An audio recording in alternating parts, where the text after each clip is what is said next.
Clarence, do you know where 320 Sycamore was? His mother-in-law's house? No, it was the old Granville house. You know, where George and Mary threw rocks and made their wishes. Oh, yeah, I remember. You see, Mary's wish was to live in the Granville house and marry George. And this is where they honeymooned, set up house, and this is where they're still living. And 2 years later, Mr. Potter asked George to stop by his office. Now, George, I suppose you're wondering why you're here. I don't, but I'm sure you do. That's what I like about you, George. You get right to the point. Okay? I'm giving up. You're giving up? Yes. As you know, I run nearly everything in town. Everything except the building and loan. But you've outwitted me, evaded me, and defeated me. Am I right? Well, actually, yes. 2 years ago in the bank meltdown, we were the only two that kept our heads. I saved everything else. You saved the building and loan. Most would say you stole everything The else. envious might say that, George. The suckers might say that. I was only being a smart businessman, just like I'm being right now. So you're giving up?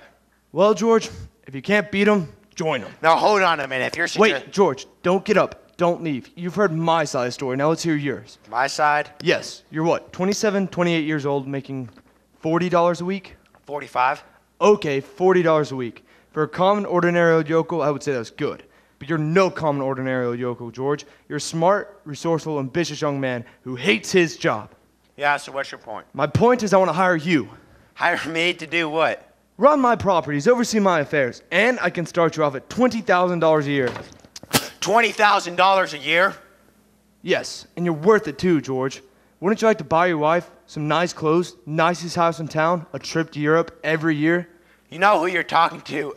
I'm George Bailey, the building and loan George Bailey. Yes, the George Bailey whose ship has just sailed in, providing he has the brains to climb aboard. Well, $20,000, nice clothes, a nice house. Trips to Europe doesn't seem too bad. But hey, can you give me 24 hours to go talk to the wife about it? Of course, George. Let's shake on it, my boy. Well, I never thought I'd be shaking hands with the likes of... George, what's wrong? We're shaking hands over business. No, no, no, and no. I don't need the 24 hours because I know right now the answer is no. What? If you offered me $1 million to stay in Bedford Falls to be your stooge, the answer would still be no. But why? Why? Because not everything can be bought or bought off. Not everything revolves around you or your money. And I don't need you or your lousy money. I'm out of here. You're a failure, just like your father. You just don't know it yet. Sorry I'm late, Mary. I just took a walk. Were you bored waiting up for me? No, I was just knitting. So, what did Mr. Potter want? Oh, nothing, girlie. Just business talk, you know. But gee, why'd you marry a guy like me anyways? Well, I didn't want to be an old maid. I mean, all the things I was going to do. I said I'd give you the moon, Mary, but what have I given you? No nice clothes, no nice house, no trips to Europe. I feel terrible. Me too. Mornings especially. I mean, you could have married anybody successful, like Sam or Harry or anyone else. Well, I didn't want my baby to look like anybody else. I mean, we didn't go on a honeymoon. Wait, you wanted what to look like me? My baby. Mary, you're sitting on the nest? George Lasso's stork. Oh, Mary. Well, Clarence, Mary had her baby, a boy named Petey. Aw, that's nice. And another one, a girl named Janie. Good for them. Then came the war. Mary ran the USO and had another baby, a girl who they named Susan, who they nicknamed Zuzu. How charming. Mr. Gower and Uncle Billy stole war bonds, of course. Old Mr. Potter had the draft board, and Violet joined the waves until they realized her way of raising morale would sink the Navy. Oh, my.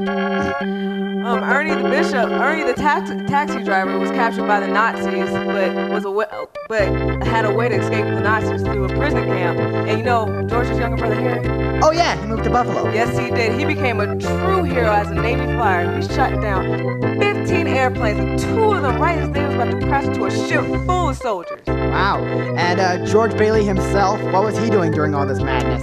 Well, George fought the Battle of Bedford Falls. You see, he was designated 4F due to his bad ear. So he ran scrap drives, plastic drives, and the rubber drives of the air raid warden. And on, like the rest of the country, on VE Day, he prayed and wept, and on VJ Day, he prayed and wept again. Well, that should just about bring us up to today, eh, boss? Yeah, but the only thing you don't know is what has George right now wanting to die. And what is it? All right, today is the day before Christmas. In addition to holiday preparations, George is very excited. Eustace, did you guys see the papers? Reads, Commander Harry Bailey, famous Navy ace, decorated by President. My brother, the Medal of Honor. Gosh, George, that's just swell. Reads, Shut up, Jimmy.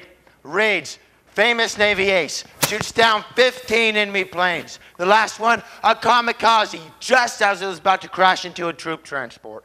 Just think about it. My brother saved all those lives. Guys, where's Uncle Billy? He's at the bank. But the bank examiner's here waiting for him. Sorry? Carter, bank examiner. Oh, yes, but hey, my brother's getting decorated by the president today. I guess they do that sort of thing. George, Oh, hey, Vi. Hey, did you see the papers? My brother about Harry's homecoming and all? can I talk to you a minute privately? Privately, okay, just come over. Mr. Bailey, I'd like to finish our audit tonight so I can get home to my Elmer and spend Christmas with my family. Oh, of course. Tilly, can you do a favor and show the papers to, Carter, bank examiner. Yes. Bank examiner, what? Right this way, Carter? So, Vi, what can I do for you? The letter you promised? Oh, yes, the letter of recommendation. You know, I was just about to get that typed when all this stuff about Harry's homecoming came up. Like I said on the phone, George, I need a new start. So how about this? To whom it may concern, the bearer of Miss Violet Bick has been employed here for the past 2 years. That's lying, George. Now, Vi, she's shown intelligence, A lie. ability, A lie. and good character. Character. If I'd have any good character, I'd be... Now, Vi. I'm happy to give her my wholehearted endorsement. Gee, thanks, George. Now, Vi, you know it takes character to leave your hometown, start somewhere new. But here, I have a loan for you in one of these pockets. Oh, no, I can't take that. No, Vi, you're broke as a joke. What do you want to do? Hawk all your clothes, walk to New York? Now, Vi, you'll get a job. I know you will. Besides, it's a loan, and I'm in the loan business. Thank you. Say hello to New York for me, Vi. I will. Merry Christmas, George Bailey. I'm glad to know you. Yes, ma'am. Well, Mr. Potter, here to personally guard your money. Your vault not strong enough? Hey, watch your mouth. My wheelchair. You see the news? Harry Bailey gets Congressional Medal of Honor. What do those Bailey boys do next? Let me see that. Sure. Where's that slacker George thinking about his brother being decorated? Well, if that slacker George would have gone, he would have won 2 medals by now. Ah, bad ear, huh?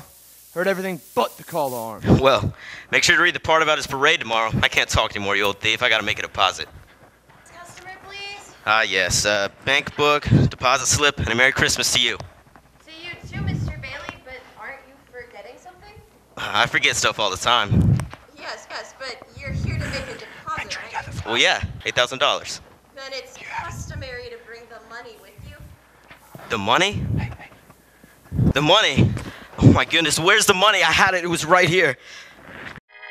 Take note, Clarence. Uncle Billy couldn't find the money because the deposit folder that was wrapped up in the newspaper with the $8,000 in it, he handed it to Mr. Potter. And it's to Mr. Poon. Oh, so that's why George and Uncle Billy are scouring the walls of the bank. You look by that street sign, I'll look by these bushes. But George, we've traced every step. $8,000, and it's not our money, it's the depositor's money. And the bank examiner's here. I just don't know where I did with it. Maybe it never left your pockets. Check your pockets. I'm no good to you, George. Come on, man, you've got to think. I just can't. Do you not know what this means, you old fool? This means bankruptcy, scandal. One of us is going to prison, and it's not going to be me. You better keep looking. I'm going home. George, what's wrong, dear? You haven't said a word since you came home. How can I with Janie constantly playing that noise? I gotta practice for the Christmas party, Daddy. Another hectic day at work? Sure, honey, another red letter day for the Baileys. Hey, Mom, here's that pencil.